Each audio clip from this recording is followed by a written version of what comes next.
दिल्ली के north district में देर रात एंटी नारकोटिक्स टीम और बदमाशों के बीच मुठभेड़ हो गई। इस दौरान लॉरेंस बिश्नोई गैंग से जुड़े 2 शार्प शूटरों को गिरफ्तार किया गया। दोनों ओर से हुई फायरिंग में एक बदमाश के पैर में गोली लगी, जबकि एक पुलिस कांस्टेबल को भी गोली लगी, लेकिन बुलेट प्रूफ जैकेट की वजह से उसकी जान बच गई।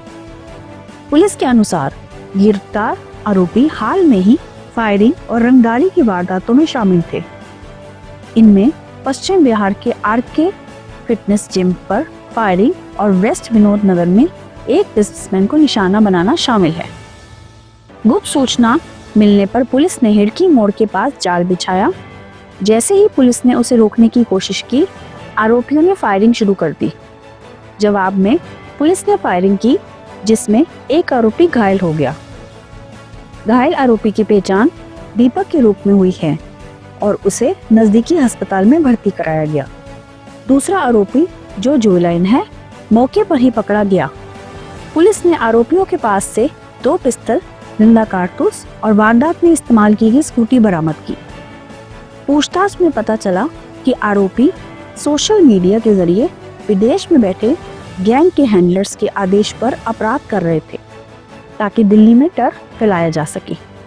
वरिष्ठ पुलिस अधिकारियों ने north district anti narcotics team की तेज और अच्छे तरीके से की गई कार्रवाई की तारीफ की।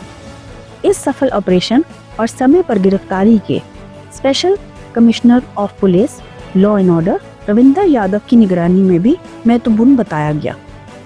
दिल्ली पुलिस ने बताया कि अब पूरे गैंग नेटवर्क, उसके हैंडलर्स, फाइनेंसर और सहयोगियों की पहचान कर उन्हें पकड़ने की कार्रवाई जारी है, ताकि भविष्य में ऐसा अपराध रोका जा सके।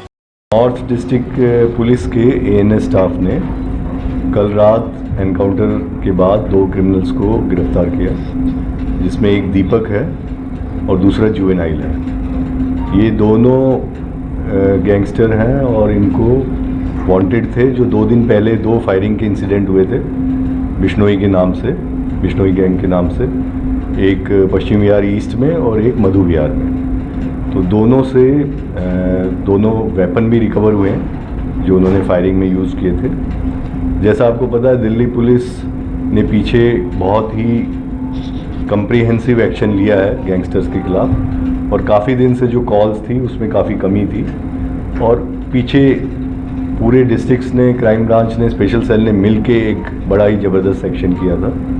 उसके बावजूद ये इंसिडेंट हुआ तो चिंता का विषय था, तो इसलिए हमने सारे डिस्ट्रिक्ट्स को अलर्ट कर रखा था, और उसी संबंध में डीसीपी नॉर्थ की टीम ने एक क्लू मिला जिसके आधार पे कल इनको इंटरसेप्ट किया बुराड़ी के एरिया में, और वहाँ पे इन्होंने फायरिंग की और हमारे लोगों ने फायरिंग के जवाब में इनको जवाब दिया। तो एक जो दीपक है उसके पैर में गोली लगी है, और बाकी जो दूसरा जुवेनाइल है उसको भी अप्रीहेंड किया गया। अब इसमें कहानी जो है वो पुरानी वाली कहानी है कि जो गैंगस्टर्स हैं वो इंस्टाग्राम या उसके थ्रू इन लोगों को लालच देते हैं। अब इस केस में भी जो जुवेनाइल है उसका कोई झगड़ा था रोहिणी के एरिया में, तो इसको वहाँ पे एक इंस्टाग्राम में प्रोफाइल दिखाई दी जिसमें आर्म्स और हथियार लेके कोई आदमी था, एक फेक प्रोफाइल थी। उसी फेक प्रोफाइल के चलते उससे कांटेक्ट किया कि मुझे फायर आर्म चाहिए, पिस्टल चाहिए। तो उन्होंने इसको कहा कि जब आप हमारा ये काम करोगे तो आपको फायर आर्म मिलेगा और साथ में आपको पैसा भी मिलेगा। तो उसमें पूरी कवायद जो होती है कि पैसे का भी ट्रांसफ़र हुआ, फायर आर्म भी इनको 3 बार अलग अलग जगह बुला के और फिर फाइनली एक जगह इनको फायर आर्म प्रोवाइड किया गया, और साथ में लोकेशन दी गई। और लोकेशन देने के बाद एक बड़ा इंटरेस्टिंग जो था कि फायरिंग एक बार नहीं करनी है, एक बार इधर से जाना है, फायरिंग करनी है, फिर वापस आना है, फिर दोबारा फायरिंग करनी है, फिर दोबारा फायरिंग करनी है, जो एक पब्लिक में एक डर पैदा करने की। तो मेरा आपके माध्यम से यही कहना है कि ये जो जुवेनाइल बच्चे हैं उनको अवेयर कराने की आवश्यकता है कि ये लोग आपको एक्सप्लॉइट कर रहे हैं जो विदेश में बैठे हुए हैं। इसमें भी जो नाम आ रहा है रणदीप मलिक, जो पहले जीके वाले मर्डर में भी वांटेड है, उसी के थ्रू ये कांटेक्ट हुआ सारा, और उसने बाद में सोशल मीडिया पे क्लेम भी किया। तो दिल्ली पुलिस हमेशा से सजग रही है इस विषय में, और अब जैसे हम मिल के काम कर रहे हैं, पूरी दिल्ली पुलिस इनके ऊपर प्रहार कर रही है।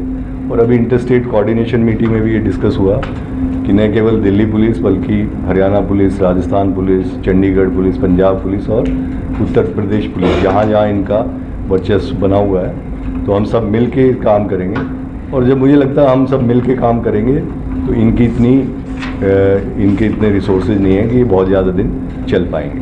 तो इसी पे मैं अश्योर करता हूँ आपको कि दिल्ली पुलिस इस गैंगस्टर वाले मेनेस को बहुत सीरियसली ले रही है। और जिस प्रकार 24 घंटे के अंदर इन्होंने इसको ट्रैक भी किया और फिर पकड़ा भी और फिर एनकाउंटर भी हुआ, सारी चीज़ें विद इन 24 आवर्स हुई, वो बताता है कि हम लोग इस बारे में कितने सशक्त हैं और कितने निश्चित हैं। और इसमें जो मधु विहार वाला जो केस है उसमें 5 करोड़ की फिरौती आई थी, और जो दूसरा केस था यहाँ पे जिम वाला, जिसके अंदर जो रौनक खत्री का जिम है उसमें मिलियंस ऑफ उसके रोहित खत्री उसके मिलियंस ऑफ फॉलोअर्स हैं, और उसको भी इस प्रकार की धमकी दी गई थी कि हमारा फ़ोन नहीं उठाओगे तो ठीक नहीं होगा। तो हमें आपके माध्यम से ये भी कहना है कि किसी को भी किसी प्रकार की भी धमकी आती है तुरंत हमें बताएं, हम उनको प्रोटेक्शन भी देंगे और इनको जितने गैंगस्टर्स हैं इनके खिलाफ सख्त लीगल एक्शन लेंगे।